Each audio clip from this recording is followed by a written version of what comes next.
In this society, though, especially with hey baby, you just want a hug? Yeah. In this society where we got so many, yeah, come here.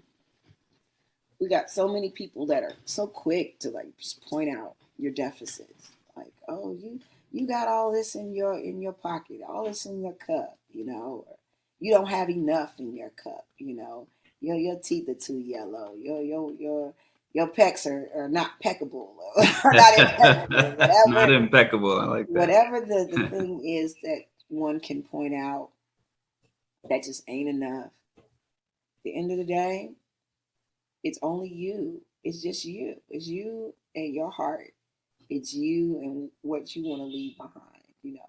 For me, it's me and all of them, of course. You got to be able to drink what you put in your cup. You got to be able to be all right with it. Some days, like I said, you may feel empty, but remember, you're not, because you're alive. You're still here to take breaths and help Yes. people out. And I remember, when you wrote to me that day and you were going through some things, it was really, really tough. It's like sometimes if people just open up their hearts to respond when people write them, just be responsive, not just, oh, this was great, thank you, or I hope you feel better, or TTYL only. Yeah. It's like respond to a person as if you were going to respond to yourself. So some of that was for you, Mark, and then some of it was for me, just to be reminded that.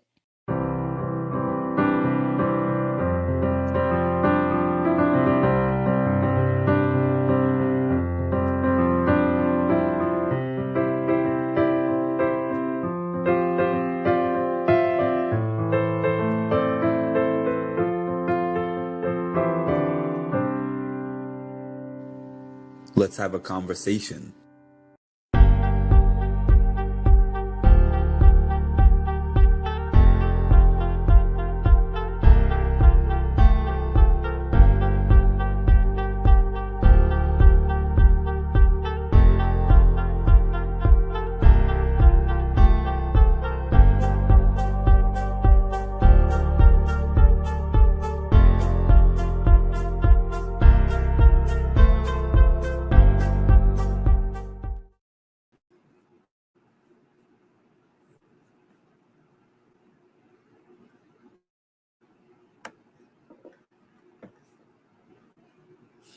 What's up, everybody? Good evening. Welcome to Mindful Reality, the channel that covers reality TV from a mental health perspective. It's your boy, Mark.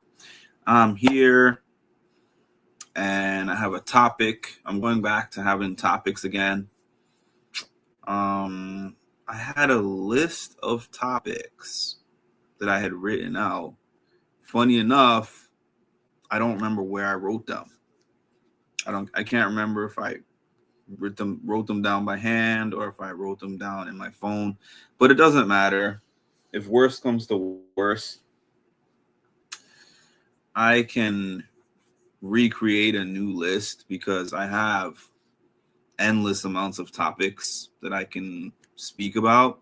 It was just a matter of having topics on, pre-decided on topics instead of trying to come up with them on the day of, because sometimes I get like a mental block where when I'm trying really hard to create a topic out of nothing,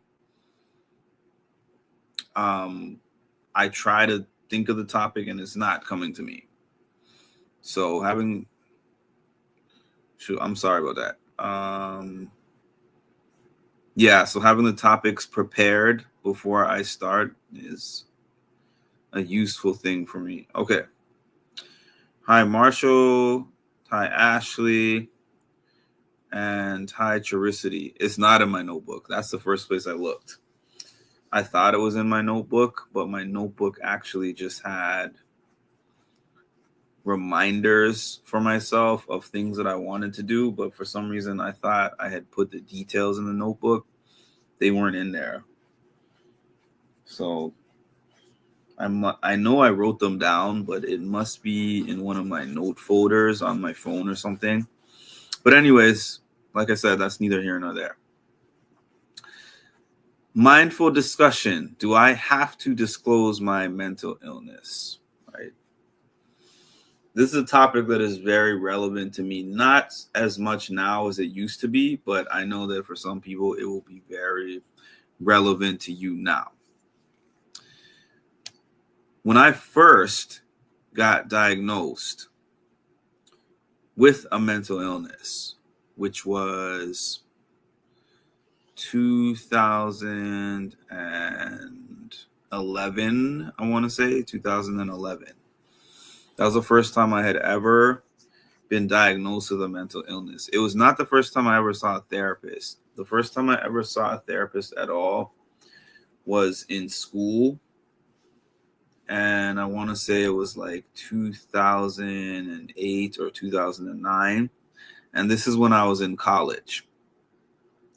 And the person that I saw was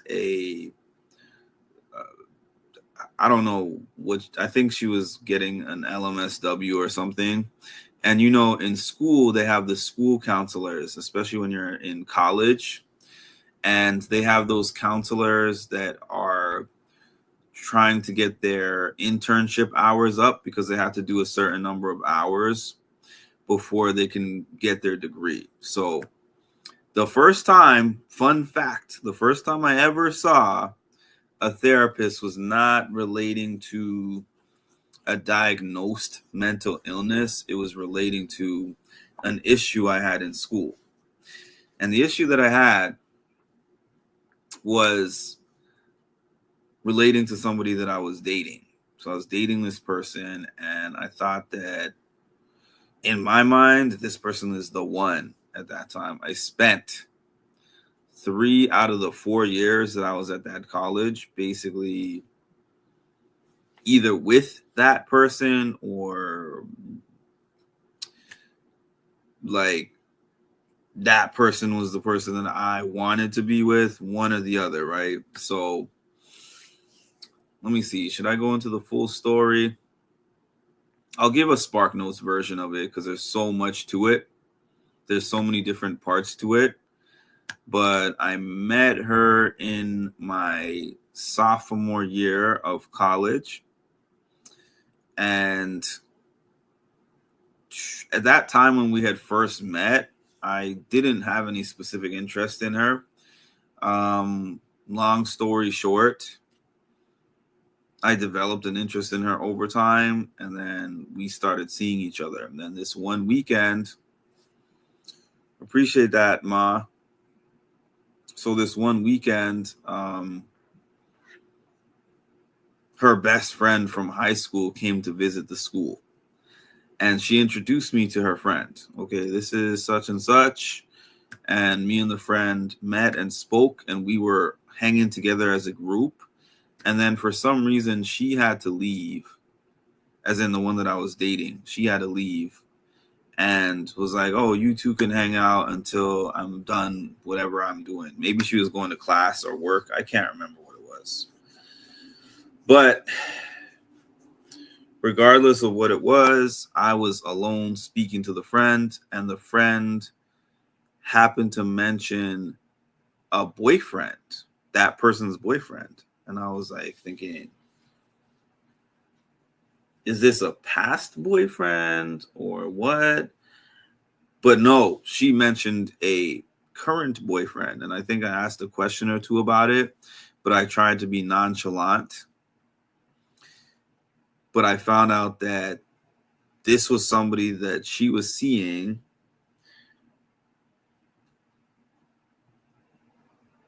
This was somebody that she was seeing. Appreciate that, Charicity. She was seeing that person since she was 17 or something like that. And she was now about, I want to say 19 or 20, 19 or 20. I don't know. One of those ages. But anyways, she had been seeing that person for 3 years is the whole point. And she had been seeing me for 8 months. So there was actually an overlap. So I found out via this friend of hers that I wouldn't even count her as somebody that I was officially with, because she had already been with that guy of hers for 2 years when I met her, and she was still actively with him. But she used to live where he lives in Chicago, and then she moved to Michigan where we went to school. So they were about an hour and a half to 2 hours apart from each other in distance. So she was in a long distance relationship with him, and we were in the same school together. So long story short on that, that's the first time I ended up going to see a therapist, because when I found that out, I was so distraught and I couldn't sleep. My appetite was thrown off. There was just so much going on relating to how I felt about this. And so I saw that therapist for about 3 months, and it was a great experience for me, honestly. She brought me through that time, and I felt much better after going into those sessions. My mom actually recommended me to go to those sessions, and I reluctantly, at first I was like, no, I'm not one of those crazies that need that. But then I ended up going in, but she never gave me a diagnosis or anything. She just spoke to me and helped me through the crisis. So, that was helpful at the time. So fast forward to maybe 2 to 3 years after that incident, when I started having really bad panic attacks at work. And that's when I first went into a licensed psychotherapist and got a formal diagnosis. When I got my formal diagnosis, at that point in time in my life, I was on don't tell anybody about this, because it's between me, myself, and I. And in combination with me already thinking that, that's what my folks told me. They were like, don't tell anybody. They're going to judge you. They're going to look at you differently. It's going to change their perception of you. You'll possibly get discriminated against. So that's what I was on for the first maybe 2 years after I got a formal mental health diagnosis. I didn't tell anybody that was not in my own house. That includes family. I mean, my family, some of them did end up getting to know this via the same people who told me don't tell anybody, told other people in the family, but via me saying something to them, I might have told maybe one to two very, very close friends of mine, like friends that are close enough that I consider them like family, but generally I didn't tell anybody. And then I remember getting to a point where I was like, you know what? I remember I talked to my therapist about it at that time. And I said, I would like to be able to tell people that I have a mental illness, because I feel like that's a big part of my life that, it's kind of synonymous with my life in a sense. Not to say that it defines me, but it is a part of my life, right? So I ended up asking the therapist about that, and the therapist was like, you can disclose with anybody of your choosing, but when you do disclose, you have to be prepared for whatever possible reaction that they can have. So use some discernment. So basically what she was telling me is like, it's your choice and your right to be able to tell somebody that you do have a mental illness, but don't expect that when you tell them that they're all going to be like, hey, I understand, yeah, this gives me a deeper understanding of you, and I appreciate you sharing or whatever. Like, Don't expect everything to be all rosy with everybody that you choose to tell. But to me, all I was listening to was basically the green light. Thank you. You gave me the green light to be able to disclose to whoever I want. So there was a few people in particular that I had in mind as the people that I wanted to disclose this mental illness diagnosis to. And I remember I told each of those people, one of them I told individually, and the other two I told them at the same time. We were out to a dinner, and I decided to tell them in this like personal dinner, hey, I have something to tell you about myself. I did it really formally. This is my diagnosis. This is what it means. This is when I got it. This is how it impacts me. Man, I haven't done something like that in years. I mean, the world is different now. Trust me. Even though 2011, 2012 to 2025 doesn't seem like a long time, in terms of the way people think about mental health, in 2012, people would not casually just be like, hey, so I was talking to my therapist the other day and my therapist said such and such. People drop those things in conversations with me all the time nowadays. And back then, if you had a therapist, you kept that on the low. You didn't tell anybody. You just worked on yourself silently without telling a soul. So it was a huge deal. Not to say that it's not a huge deal now for someone to disclose that kind of thing, but it was an even bigger deal at that time when people were not disclosing those things. And like I said, the reaction of all three of those people was at the time to be like, oh, thank you so much for telling me. I don't see you any differently. You're really brave and strong.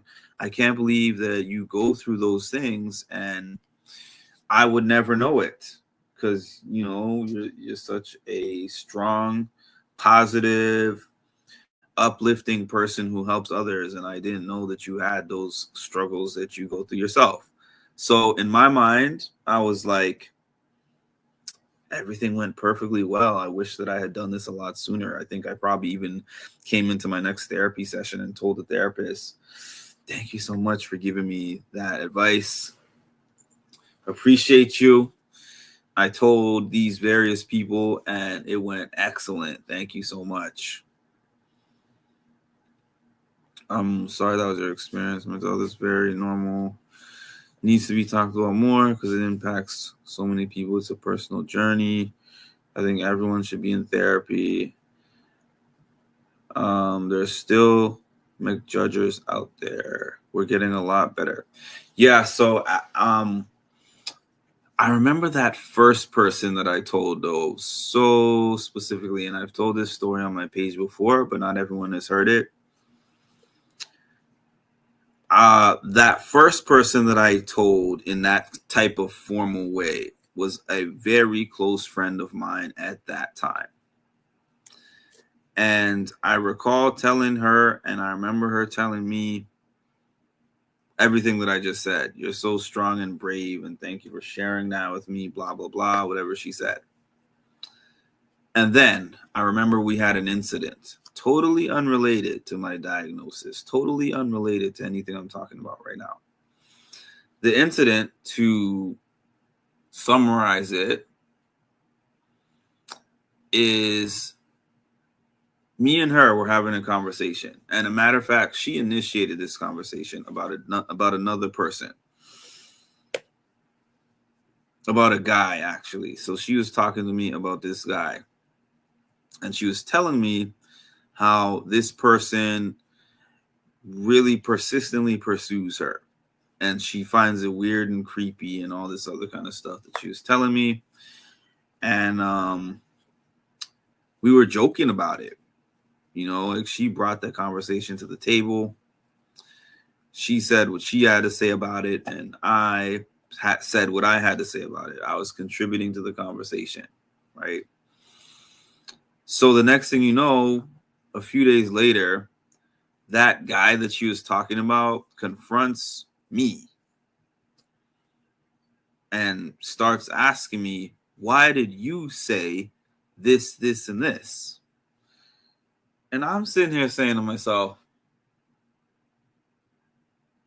she did not just go to that guy, that she approached me to talk about. And then in a conversation that she was taking the lead on, and I contributed to that conversation, omitted her parts of what she said, and tells him, this is what Mark said about you, as if I just walked up to you randomly and said, oh, I have such and such and such to say about this guy. I could have thrown her under the bus at that point, and I honestly, most people would have, but I did not.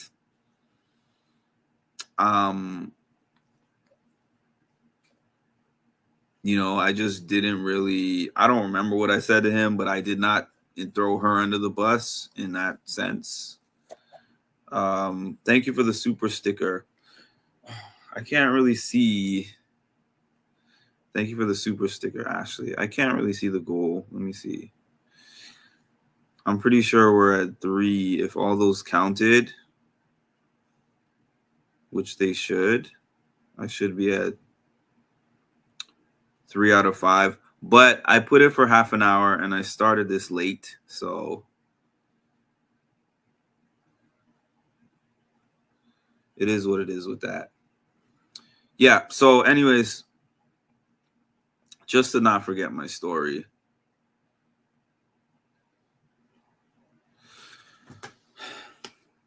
I then, after that conversation with him and after that confrontation with him, I went to go talk to her. And when I had this conversation with her, I confronted her and I said, such and such approached me about a private conversation that you and I had. And he gave me some details about said conversation. And they were all things that I said and nothing that you said. I'm like, you started that conversation. You said most of everything in that conversation, and you took the little parts of what I said, and for whatever reason, took it upon yourself to tell that guy my few little parts of it, for whatever reason. She tells me, number one, she says it's not a big deal. She tells me, number two, she's like, I didn't just go and tell him stuff out of nowhere. He came up to me and said, do you and Mark ever talk about me? And she said, oh, at first I was like, yeah, but it's nothing, it's nothing bad or anything like that. It's anything too crazy. And then she said that he was like, no, I need to know, what things do y'all say about me? And I was like, I feel like your answer to the first question should have been either no or like none of your business, or if you were going to say anything at all that has me in it,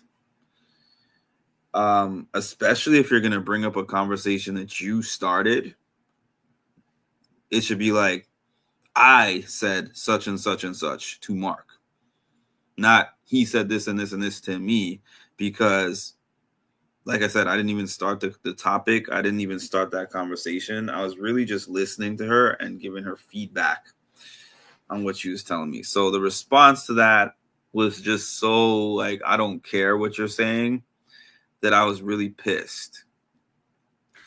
And, I let her know that I was pissed about it. And her response to that was,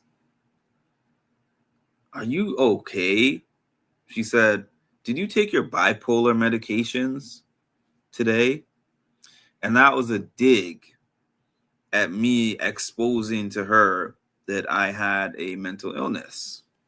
Now, it was a crazy dig because, number one, I never had a bipolar diagnosis. And I'm not even saying that to discriminate against anyone who has bipolar, but I never have had a bipolar diagnosis. I told her that my diagnosis was general anxiety disorder and clinical depression. That's what it's been. And she said, "Did you take your bipolar medication?" Thank you, Ashley.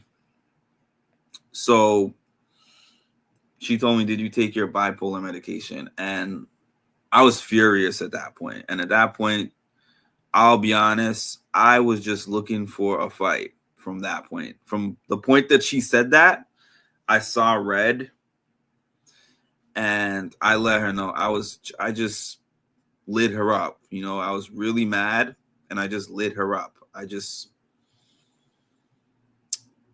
I felt like that was an extremely disrespectful and hurtful thing to say. And I let her know, and I disrespected her right back.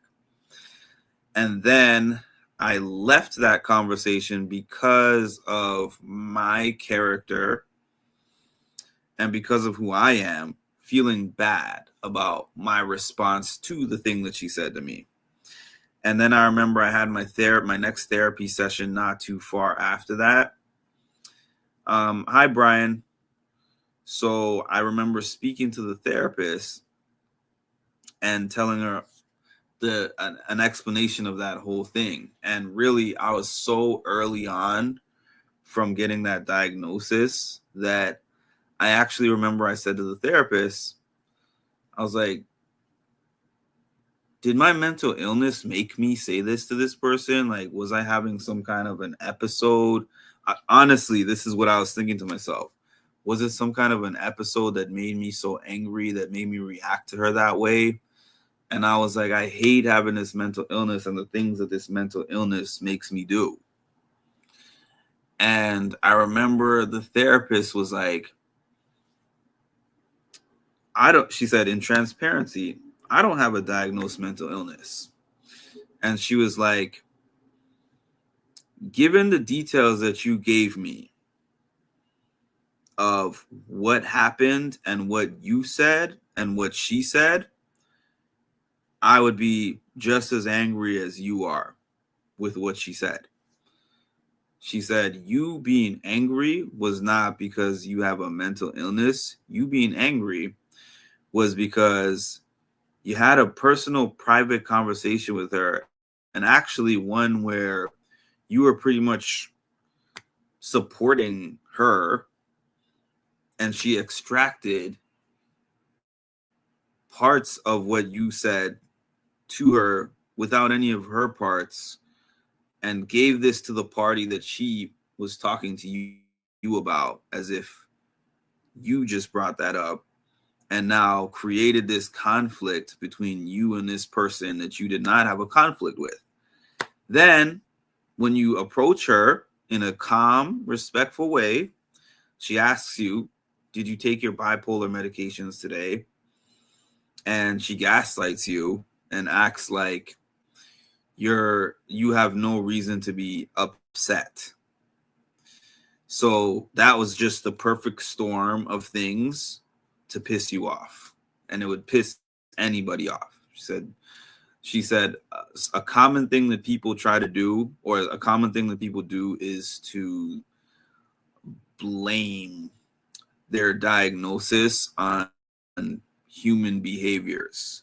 And she said this was a normal human behavior and a human reaction to something that was done to you and said about you. So let's take that part off the table.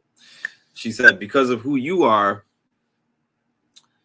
she said, I don't know you outside of these sessions, but just from the sessions that we have and just the impression I get of you as a person, you're not a person who's quick to anger, and you're not someone who likes to get into people like that. So she said, for future reference, something that you could possibly do better is when you find yourself getting into that level of anger for something, just kind of excuse yourself from that thing and get some air, get some space away from that person and take some time to think and then give your response. And she said you still have a right to be angry, but you would probably express it a little bit more like how you would want to express it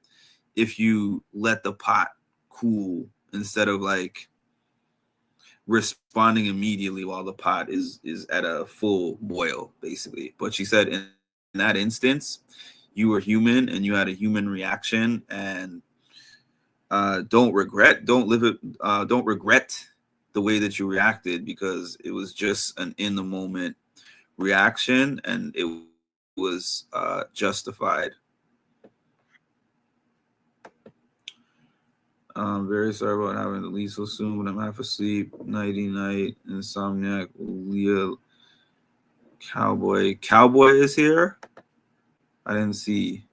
I must have missed the comment. I still don't see the comment. Anyways, yeah. Good night.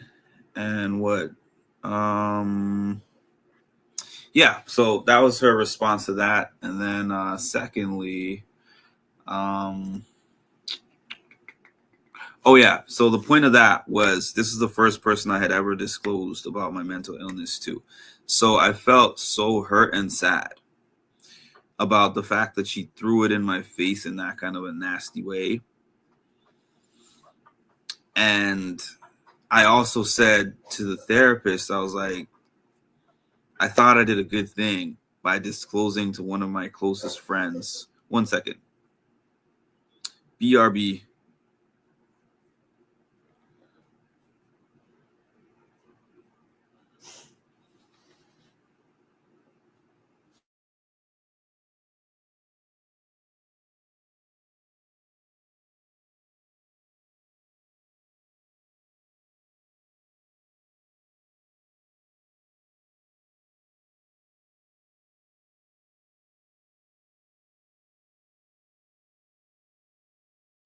Okay, I'm back. Sorry about that.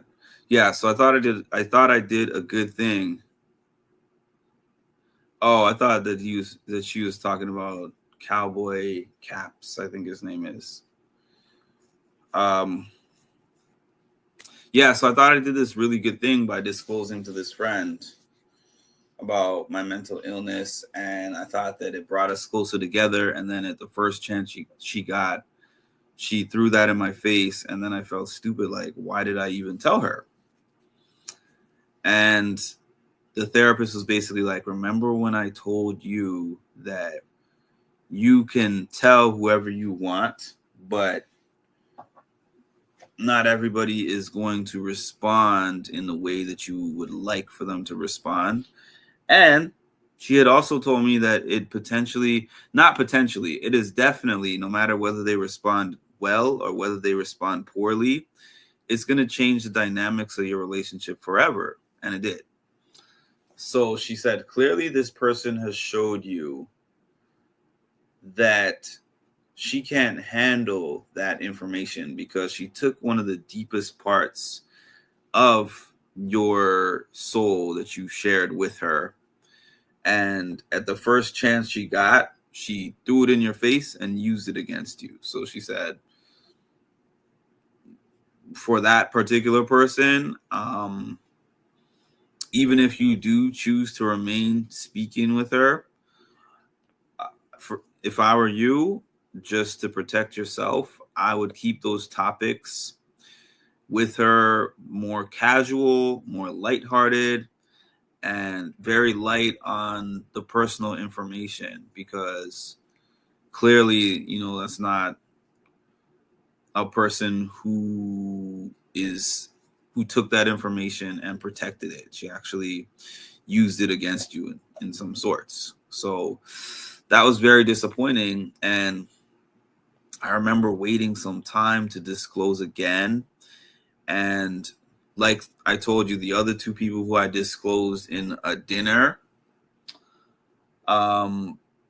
they kind of used it against me as well. Not quite in the same way, and not saying something like, did you take your bipolar meds type of way, but definitely in a sense of discriminating against me, whether intentional or unintentional, and feeling like any reaction that I had to anything that was going on was like, oh, my reaction is because I'm mentally off type of thing. So I experienced that a couple of times early on. Now, I do have friends that are still friends to this day, that are like super solid, good friends to this day, that did the most for me during around that same time period, who disclosing actually did make us closer. Disclosing actually did break some barriers and helped me, because now I had people who, if I was going through something relating to that mental illness, I could give them a call. I could shoot them a text. I'm in the midst of a depression, or, I've been having these panic attacks, or I could tell them, or if we went out together and we were in some kind of crowded space that was making me feel a lot of anxiety, they already know. Crowded spaces make me feel anxiety because I have agoraphobia. So they know. I explained to them what agoraphobia is, the types of symptoms that I have. So I just had to tell them, this is how I'm feeling. I need to get some air. And I don't have to lie or make up some kind of an excuse. Oh, I got a phone call to make, or I have to use the bathroom, like I would say to somebody else who doesn't know. So I've had good experiences and bad experiences, is what I'm trying to say. I've learned to keep my mouth shut when I get upset, so people know if I'm quiet to be concerned, but not really. I just sit and wait till I'm ready to respond. Helps to be productive. These are just people you cannot share private conversations with. I'm not one to share very private information about myself. That's just my personality. Thanks for sharing. Hi, Juanita. So, to answer my own question of, do I have to disclose my mental illness? My answer is no. You do not have to disclose your mental illness to anybody. Not somebody that you live with, not somebody that is in your family, not your best friend, not your job. You don't have to disclose your mental illness to anyone. But having said that, in the mental health world, this is a very, I don't know if I want to use the word controversial topic, but it's a topic that has split opinions. Alexa, what is a word that describes a topic that has split opinions? A topic that has split opinions can be described as controversial. Oh, okay. So Alexa's word is controversial. I thought that she'd have something better than that. Alexa, what is a synonym for controversial? Synonyms for controversial meaning at issue include questionable, contentious, or dubious. Maybe contentious. Maybe contentious is more the word that I'm looking at. It's a contentious topic. Amongst people who talk about mental health topics, because I've heard somebody actually say, I would not disclose my mental health diagnosis to my spouse. And I'm like, to your spouse though? Because I feel like that is such a huge thing not to disclose to somebody who is that close to you. So my feeling is, it's different for me, obviously, because I've been a peer counselor for 10 years out of my life, more than a fourth of my life. Yeah, maybe polarizing is a good word also. You need a new spouse. That's funny. Um, yeah, I've been a peer counselor for more than a quarter of my life. More than 25% of my life, I've been a peer counselor. And literally, to be a peer counselor, it means that you are sharing your diagnosis with everybody that is on your caseload. So for me, it's totally different for me now in 2025 than it was in 2011, because I don't have formal sit down conversations with anyone anymore where I'm like, oh, I got this big secret to disclose with you. Anyone who knows me, they might not know in depth really about my experience, but it's not a big deal for me to disclose that I have an experience with mental health issues. Um,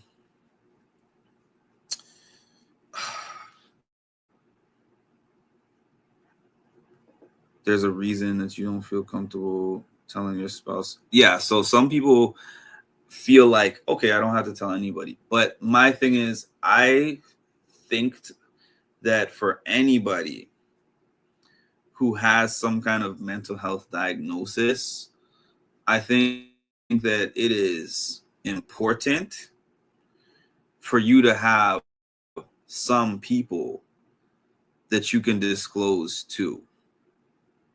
Again, whether that is a best friend or whether that is, I mean, a therapist is always good to have if you feel like those issues are something that you can't figure out ways to get past them on your own. I always recommend seeing a therapist. But in terms of your personal circle, outside of people that you have these transactional relationships with, I think that it is very important to have people that are close enough to you that you can share with, because it does a few things for you. I used to feel like I had to be two different people.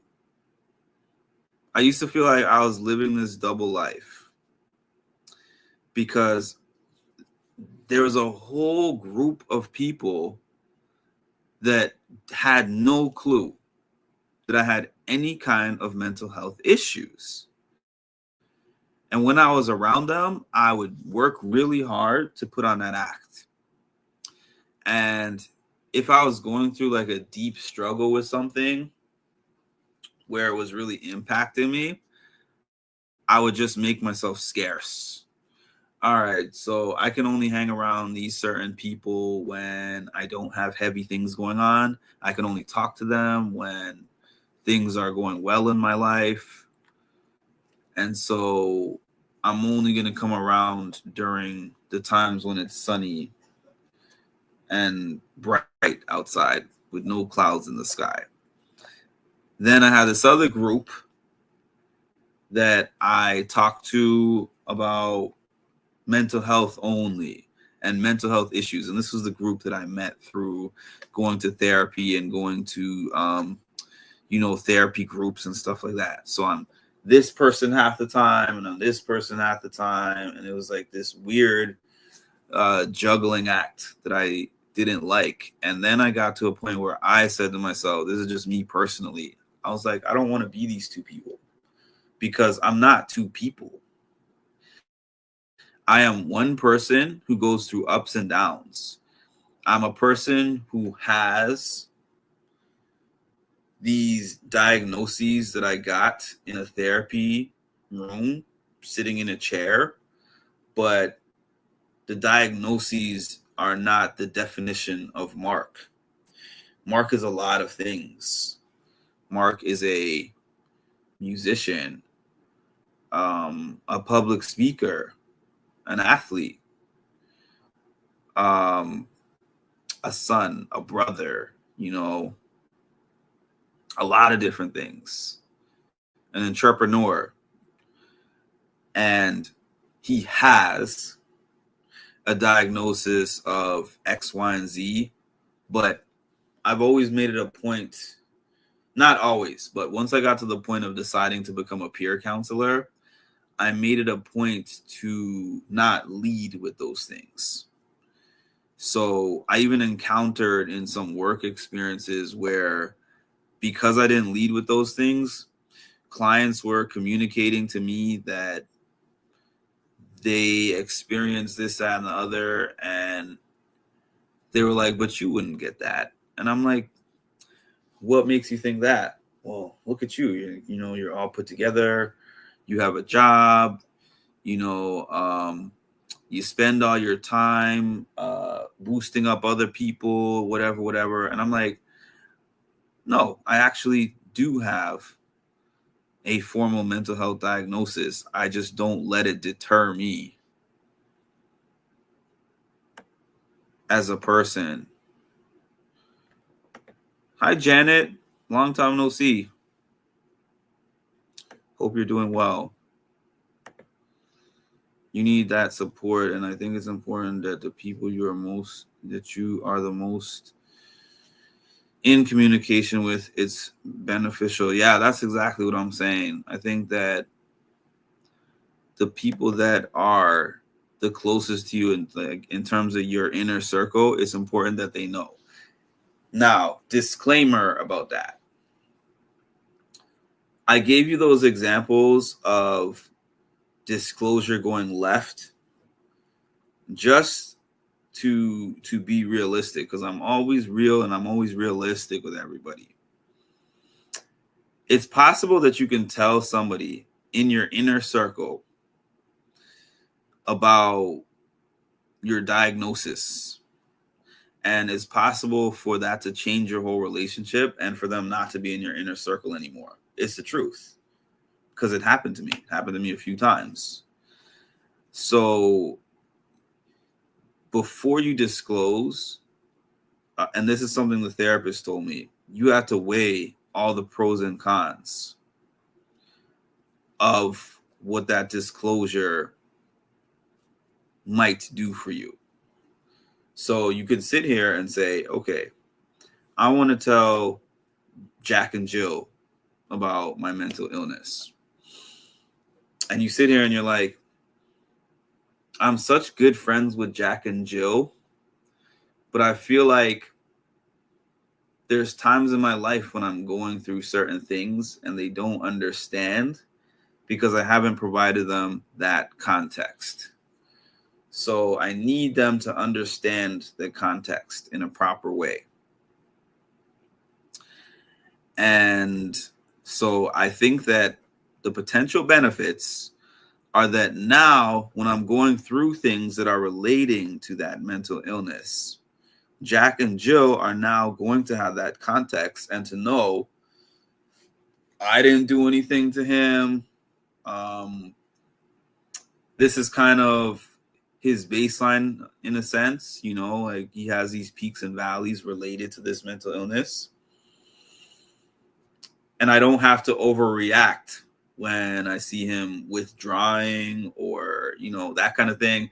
I can tell them these are ways that you can help me when you see me behaving this certain way or reacting this certain way. And that's like the pros. But then the cons, you could be like, I might tell Jack and Jill and maybe they don't have a real grasp or an understanding of what mental illness is.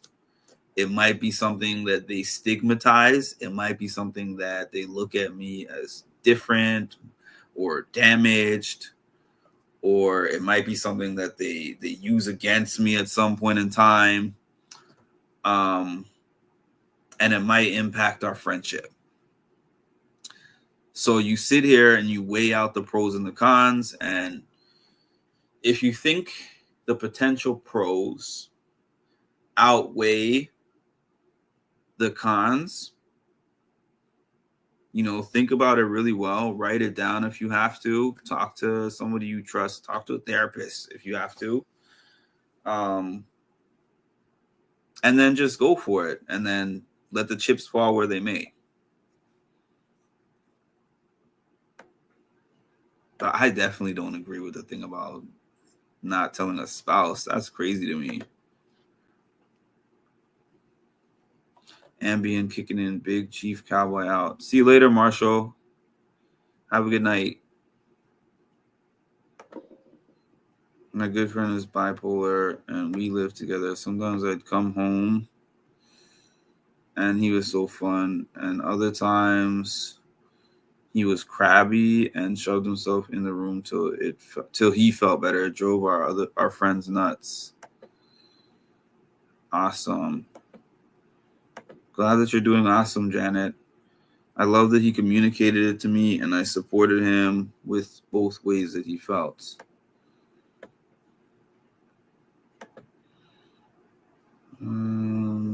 Okay. Sometimes Jill can't understand the context. Oh, wait, that's my Jill.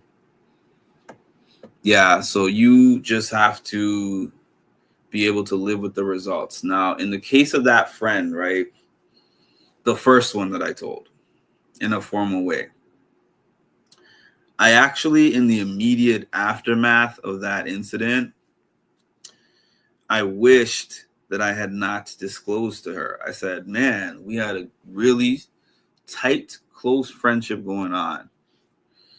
And I felt like this was the right person to tell.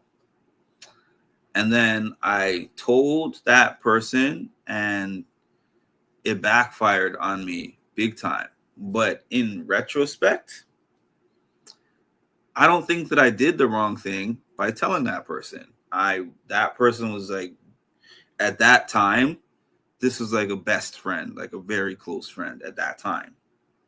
And this was somebody that I spoke to 7 days a week. We saw each other every day, and not like on some I see her at work type thing. Like, I see this person in my personal life almost every day, and we definitely spoke almost every day, almost 365 days a year. We spoke about everything, family life. We spoke about relationships. We spoke about business aspirations, life aspirations. We spoke about everything. And I felt like there was this gaping hole, maybe not to her because this is not a part of her experience, but to me. I'm like, I spoke about everything except for this really big part of my life that I really wanted to share. And I really sat down and I thought about it before I did it. I was like, I mean, I didn't really heavily factor in the end result being what it was, but I did think about the reasons why I wanted to disclose, and perfectly good reasons, and it was the right person for me to tell. But it's just like the therapist said, you cannot control somebody's reaction to hearing something like that. So telling her was the right thing to do. She responded how she responded. That's on her. That's not on me. It actually helped me.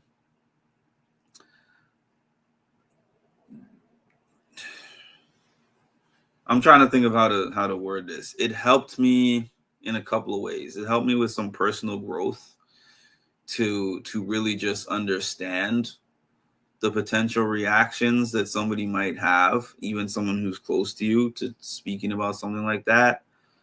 And it gave me like a more realistic view of, the potential cons of speaking to somebody, but to speaking to somebody about that specifically.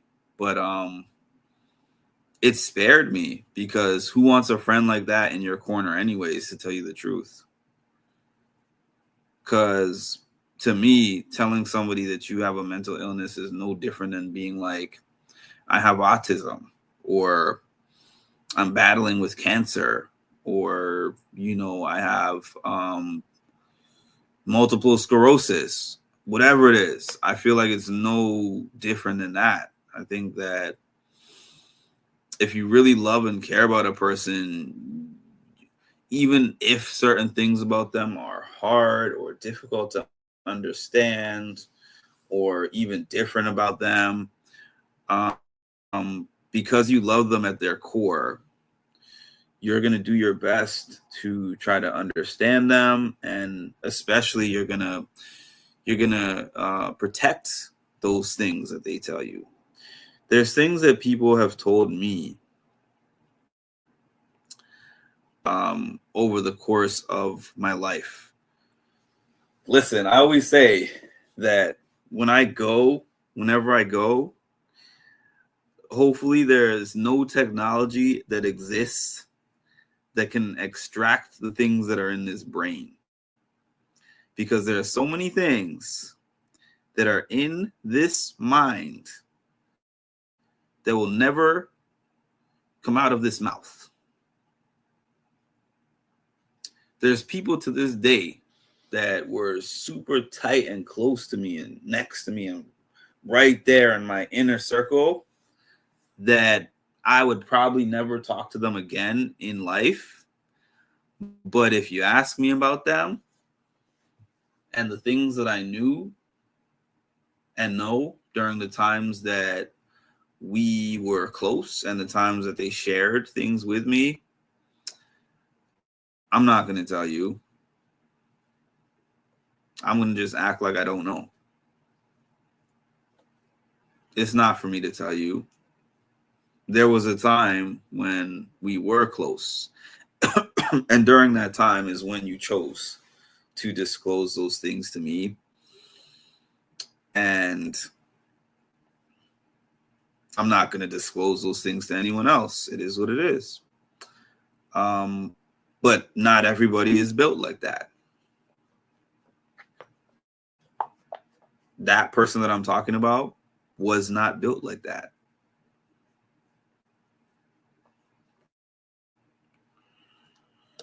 I think it can still be right to tell people things, but sometimes, whether it's mental or physical health stuff, people have a hard time wrapping their heads around it. Yeah. And like sometimes it's twofold. Like sometimes a person can be malicious with it, like the one that I'm describing, or sometimes it's just the therapist explained to me that we all have a capacity. We all have a certain capacity. I always use cup analogies. Like we all have a certain size of cup. And the cup represents our capacity to handle different situations in life.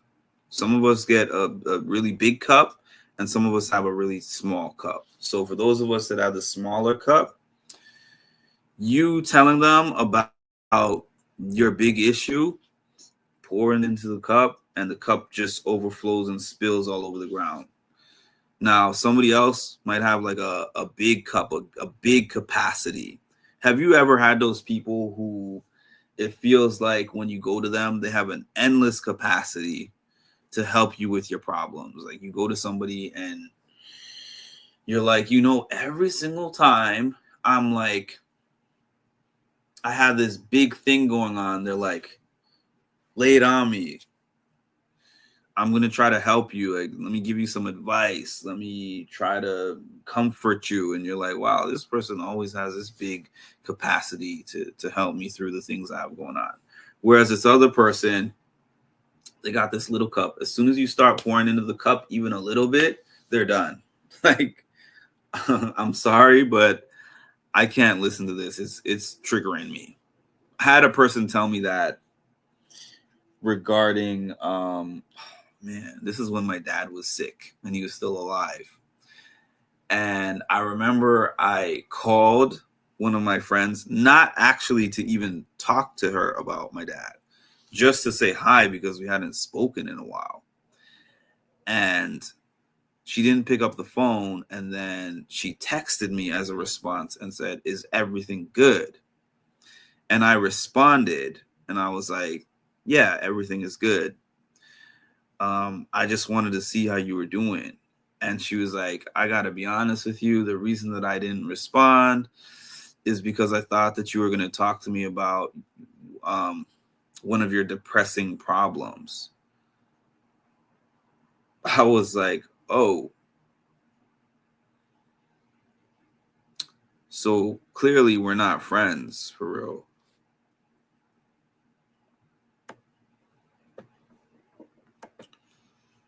It's unfortunate when people betray our trust. I'm going to be on here for about another 10 minutes or so, by the way. But I like doing these specifically focused topics. Either I'm going to find my list of topics or I'm going to come up with a new one. I can do either one. It doesn't matter. I'd prefer to find my list that I already wrote out. But if not, I'll create a new list. I have the time. And I don't know if I'm going to do these every night, but I'm going to do these some nights. I'm going to figure out a time for everything. I'm going to have a schedule at some point. But I do kind of like doing these lives at night because late night and early morning are two times when I have no distractions. Except for my cat running around, which he's not doing now. He's surprisingly today just taking a sleep.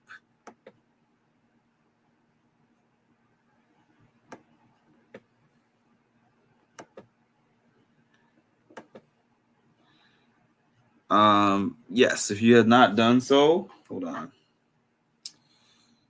Please smash the like button. I'm opening up the live so I can see how many likes that I have. So right now I have 6 viewers and I have 3 likes. So for those who have not hit the like button, please do so now. This is your time. Because the math is not mathin'. Hold on. I gotta, Mimi, you gotta tell them.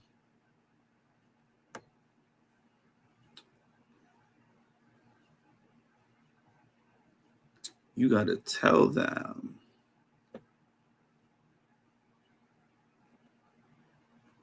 Which one is it? Oh my God, Jesus. I know you were just way too stingy with the common sense. You needed to disperse it a little better because these people. You are now tuned in to Mindful Reality, the channel that covers reality TV from a mental health perspective. What's up, family? It's Mimi from Big Brother Season 25, and you are now tuned in to Mindful Reality with Mark. I need for y'all to stop what you're doing and make sure that you like, comment, and subscribe because the math ain't mathin', okay? The math ain't mathin', okay? I'm trying to find the original, though. I think this is it. Here it goes. What sense does that make? The math is not mathing. Go. That was the throwback that I was looking for. That was the throwback that I was looking for. The math is not mathing. I'm still upset that I never got that interview. I really am.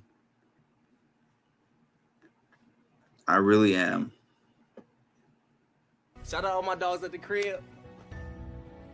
Shout out all my dogs at the crib. Shout out all my dogs at the crib. Shout out all my dogs at the crib.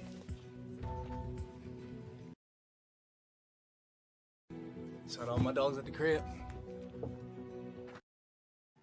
He had less and less energy to his shout outs to the dogs at the crib. He had less and less energy. By the way, for those who were not on here last night, Survivor Jeff, made an announcement on his Instagram page. Hold on, let me go on his Instagram page so I can just play it for y'all again. But the reason I'm mentioning it is because I'm going to try, whenever he posts the details about this event, I'm going to try to go to the event. And it sounds pretty cool. Share some fun news. We are in Asheville, North Carolina this weekend doing a charity event called Stars Serving Up Love. It's tennis with Agassi and Roddick, Emma Navarro, Jessica Pagula, trying to raise some money and some awareness for Asheville, North Carolina. So if you want to bid on some of the items that are up for bid, you can do so. I've got some Survivor signed games, first edition, and also a Zoom call with me. But also want to tell you about something else, which is 48th season premieres in just a few weeks. It's really good. And on February 22nd, we're doing a big event in New York City. So it's a good time to grab your tribe, get your friends, get your family, come to the city. We'll have some challenges set up. We'll have some former players there so you can meet your favorites. And we'll just have a good Survivor hang in anticipation of the premiere of Survivor 48. Look forward to seeing you there. Now, a few things. I assume that means he's going to be there. That is my assumption. And that would be extremely cool if he's there. Secondly, he said there's going to be some competitions and there's going to be some former Survivor contestants. Now, I'm not going to lie and act like I'm that excited to meet former Survivor contestants because, to tell you the truth, out of any of the shows that I've gone to these events, I've met the most Survivor contestants because when Bryce and Wendell have their events, there will be like 40 to 50 Survivor contestants at those events every single time. Survivor contestants flock to those things. It's not like the challenge where you might catch 10 people in a room and think that's a lot of challengers. Survivor events always have the whole cast of the previous season and several cast members of several other seasons. So meeting the Survivor cast is what it is. Actually, I just got tickets. I'm going to go to the premiere party for that. But outside of that, it would be so cool to meet Jeff because I've never met any of the show hosts for any of these shows. I never met Julie Chen. I never met TJ Lavin. Like, they don't just do events just like that. So it would be cool to meet Jeff, and it would also be cool to participate in Survivor style competitions for a couple of reasons. I'll tell you those couple of reasons. I'm always iffy when people are like, you should try out for a show. I'm not 100% opposed. So I'm like, if he's there, I assume that production is going to be there. And if I make some kind of an impact participating in whatever said competitions are there, you never know what can happen. But even if it doesn't lead me to any opportunities in that sense of like being on the show or anything like that, maybe it could just be a great marketing tool for me just to get my name out there, get my page out there, you know, get some content to put on my page. Imagine Jeff narrating some competition game that we're doing at this big event that he's talking about. That would be the coolest thing. Yeah, so he has not put out the details about when, where in New York City and how you can get a ticket or if it requires tickets. I'm sure it requires tickets, but he hasn't put out any details about that. But if he does, if this is not some private event and it's a public one, which it seems like it should be, I'm going to find my way there. And me being there means y'all are going to be there because y'all are going to get all the looks and all the footage, content, whatever. So I hope that I am able to attend this event, and you know, you never know what could happen. I think that was about it. So I'm pretty excited about that upcoming at the end of February.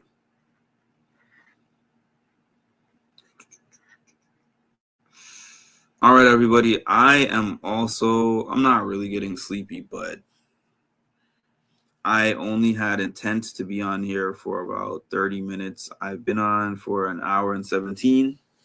I did that because of your participation, and also, even though we didn't actually reach the goal thing that I put on there, the 4, let me see, the 4 super chats, the 2 super stickers from Ashley, the super chats from Ma and Charicity. So I stayed on here a little longer. I gave the extra half hour, basically. I gave an extra 47 minutes. And yes, and because you're a good time. So thanks for joining my night session.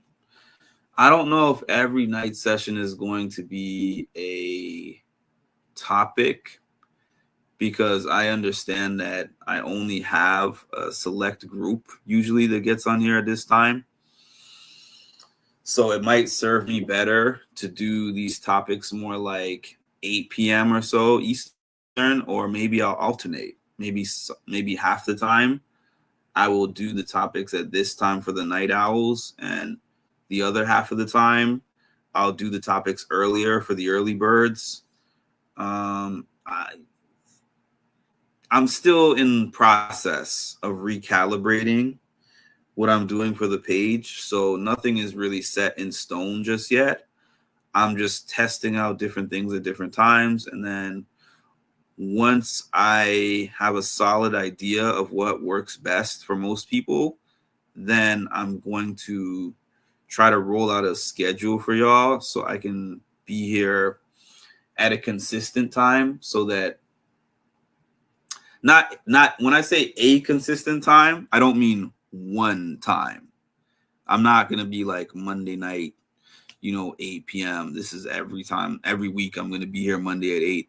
I mean more like I'm going to have consistent times, because I am obviously going to be on here more than once a week. So I'll have different times where groups of people are able to join me, so that I have kind of a time for everyone. That's basically my goal.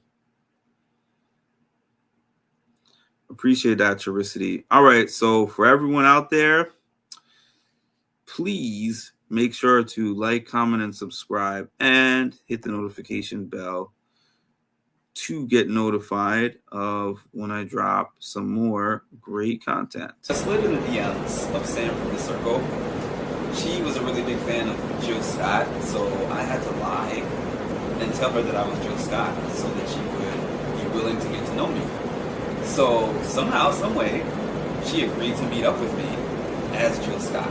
So I'm hoping that when I see her, I'm going to be able to convince her that everything else was real, and that we're going to have this great connection and great conversation, and we'll see what happens. Hello, you. It's really you! What are you, like a personal assistant? No, I'm Jill Scott. We've been talking for like months. You are not Jill Scott. You are not James Scott. Maybe Jeffrey Scott.